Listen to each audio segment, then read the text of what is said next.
Cut பண்ணி open பண்ணா Eminem dot me everything அப்படிங்கிற என்னோட சாங்கை வந்து நான் இன்னைக்கு ரிலீஸ் பண்ணியிருக்கேன். அது நான் ஏற்கனவே ரிலீஸ் பண்ண சாங் தான், பட் இன்னைக்கு நான் அதை திரும்ப ரீரிலீஸ் பண்ணேன். அதோட லிங்க் வந்து நான் மேலே கொடுத்துருக்கேன், போயிட்டு பாருங்க.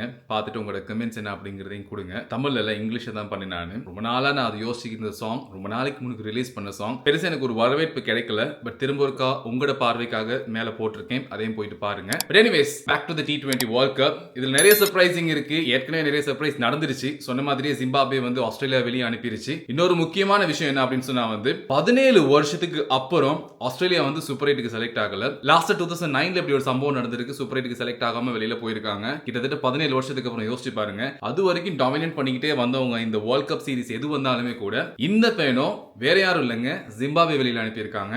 அது ஒரு பெரிய ஒரு சர்ப்ரைஸ் இந்த T20 வேர்ல்ட் கப் சீரிஸ்ல. அது மட்டும் இல்லாம சூப்பர் 8க்கு செலக்ட் ஆயிருக்க 8 டீம்ல ஏ குரூப்ல பார்த்தா இந்தியா இருக்காங்க, சவுத் ஆப்பிரிக்கா இருக்காங்க, வெஸ்ட் இண்டீஸ் இருக்காங்க, ஜிம்பாப்வே இருக்காங்க. பிஏ பொறுத்தவரையில வந்து பாகிஸ்தான் இருக்காங்க, ஸ்ரீலங்கா இருக்காங்க, நியூசிலாந்து இருக்காங்க அண்ட் இங்கிலாந்து இருக்காங்க. ரெண்டு குரூப்ல இருக்க டீம்ஸ்மே வந்து ஈக்குவலான ஸ்டாண்டர்ட்ஸ்ல தான் இருக்காங்க. எந்த டீமுமே யாருக்கும் குறைஞ்சதும் இல்ல சளைச்சதும் இல்ல.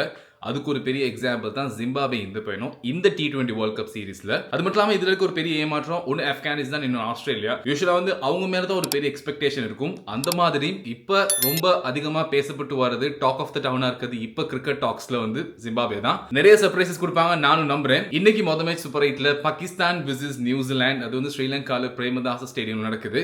மழைனால கொஞ்சம் டிலே ஆயிருக்கு. யூசுவலா ஸ்ரீலங்காவில் வந்து கிரிக்கெட் டோர்னமெண்ட்ஸ் வைக்கும்போது இருக்க ஒரு பெரிய பிரச்சனை என்னன்னு சொன்னா வந்து இந்த வெதர் கிளைமேட். அது வந்து ப்ரெடிக்ட் பண்ணவே முடியாது. அங்க பொறுத்தவரையில வந்து எப்ப மழை வரும், எப்ப வெயில் அடிக்கும், எதை நம்பி எப்ப வைக்கலான்ட்டு நம்பவே இயலாது. காலைல இருந்து பகல் வரைக்கும் அப்படி வெயில் அடிச்சிட்டு இருக்கும், இங்க மழை பெய்யுமா அப்படிங்கிற மாதிரி இருக்கும்.